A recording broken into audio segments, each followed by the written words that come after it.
do you look like? We'll be seeing you on the platform to take you to Hogwarts soon. That's where you'll learn all of your magic, just like Harry did. Yeah. Have you seen Harry Potter? You must get a roll in the music. Harry Potter. Hello, Harry. Hello, Harry Potter, how are you? Harry Potter, my favorite. To fulfill a simple yet meaningful wish, the family flew from China to the United Kingdom just to bring their children to the big tree their father used to climb as a boy.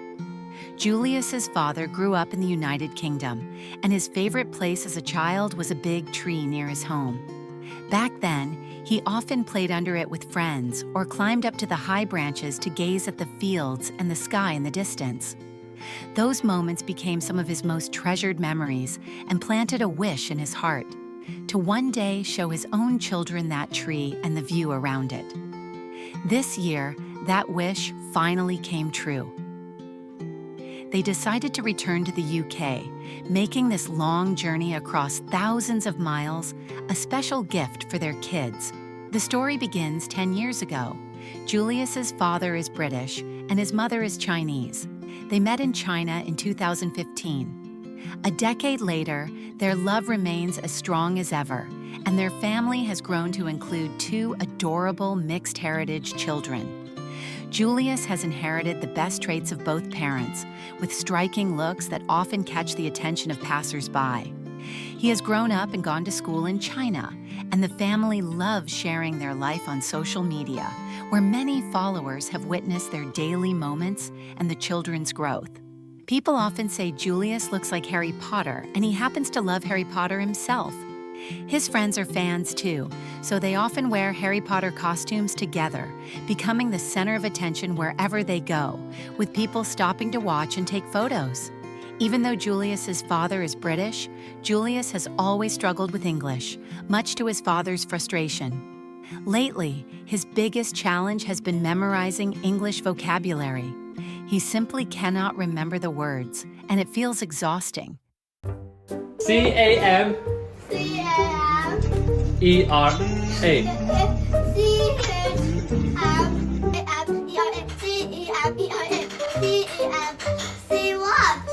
His father can only smile helplessly and say, "When I learned Chinese, it was not nearly as hard as you learning English." Though he once thought about giving up, in the end, he patiently continued teaching. These English lessons became moments of bonding between father and son. In daily life, their different educational backgrounds have also brought cultural clashes at home. For example, the father's more open-minded views sometimes confuse or even overwhelm Julius, who has been raised in a Chinese educational system. The father believes that when he grows old, his son should not be responsible for supporting him. He wants Julius to live a happy life, free of heavy burdens. Upon hearing this, Julius burst into tears, not just out of being touched, but because he genuinely wanted to take care of his father. In a traditional Chinese family, children are expected to support their parents when they grow up. But for a father raised in the UK, raising children is not about expecting something in return. This cultural difference left young Julius unsettled. He even worried whether it meant that when he grew up, he would no longer be able to stay with his mom and dad. Finally, summer break arrived for Julius. His parents signed him up for a summer camp, and the whole family was set to return to the UK once again. Julius flew directly to the UK with his dad, while his mom, due to visa requirements, had to first fly to Ireland before connecting to the UK. Upon arriving in Ireland, she could not help but remark on how expensive everything was. A bottle of water cost about $5, and an inner-city bus ride nearly $55, several times more than in China. She joked that making her child's dream come true was turning out to be quite an expensive trip. Their first stop was home. On the way, they noticed that British high school students finish school at 3 p.m., something almost unimaginable in China. In China, many high schoolers arrive at school before 7:30 in the morning, leave after 6 p.m., and then stay for evening study sessions until 10 p.m., By comparison, students in the UK seem to have a much lighter and happier school life. They finally arrived home.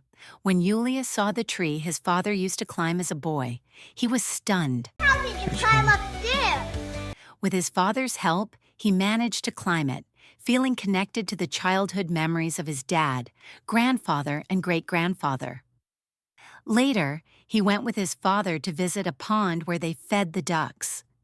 The area was full of natural beauty and fresh air.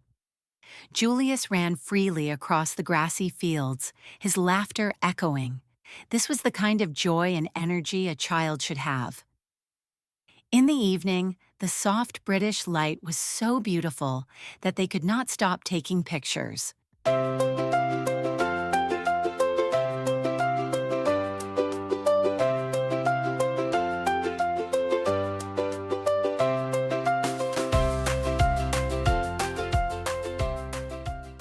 After a full day of fun, he fell asleep in the car on the way back. To build his confidence, his mom encouraged him to do some things on his own. For example, since he was going to tennis school, he needed to buy a tennis racket, so she had him go into the shop and talk to the staff by himself. He had 6 hours of tennis lessons each day. At first, his mom was a bit worried about him going to class alone, since Julius had never lived independently in the UK before. To her surprise, his British classmates were incredibly friendly. They hugged him, chatted with him, and invited him to play. Within just a few days, he made new friends and grew in confidence. One time, his parents went to watch him secretly, but he spotted them and waved for them to leave, telling them to come back in the evening to pick him up. Just when everything seemed to be going smoothly, Julius suddenly asked them to pick him up early one day. A quick video call revealed that he had been injured while playing tennis and had nearly hurt his eye, which made his mom very anxious. In China, if something like this happened, teachers would usually contact the parents immediately. But in the UK, the school did not send any notice. It was Julius himself who called to let them know. Just as his parents were about to pick him up, Julius called again to say he was fine and could continue his class. Only then did his mom and dad finally breathe a sigh of relief. It made them reflect on how different education can be in the UK and China. In China, even during short breaks, teachers worry that students might get hurt, so they are not allowed to move around freely. In the UK, children are encouraged to play and explore on their own, even if there is some risk. This approach makes kids happier, but for parents, there will always be a bit of worry. 特别开心，穿你来接我就。我还接你不开心啊？对。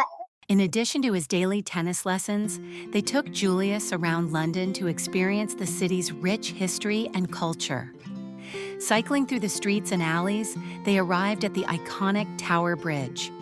Julius was fascinated and even sketched the St. Edward's crown from a photograph, revealing impressive artistic talent. Later, they cruised along the river, watching the crew hard at work. They shared snacks brought from China, and to everyone's delight, people could not stop eating them. The atmosphere was warm and full of joy. Which one's spicier? The 辣条. La means hot, 条 means stick. Oh, that's so good. Finally, the highlight of the trip was fulfilling Julius's dream as a devoted Harry Potter fan, visiting Hogwarts. The whole family joined in a bit of cosplay fun. Julius dressed as Harry Potter, while his father played Professor Snape. Their costumes were so convincing that wherever they went, people recognized them and asked for photos.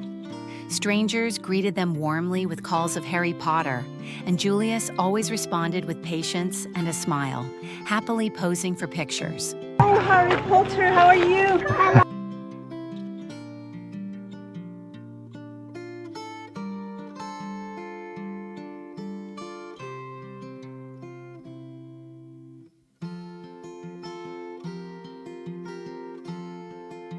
By coincidence, their hotel was one of the filming locations for the Harry Potter movies, with the very spot where James and Lily danced just downstairs. The family could not resist dressing up again to recreate that tender scene. In that moment, whether in China or the UK, they were immersed in the joy of being together. For them, This journey across thousands of miles was not just about fulfilling a simple childhood dream, it was a way to connect the past with the present and bring their hearts even closer.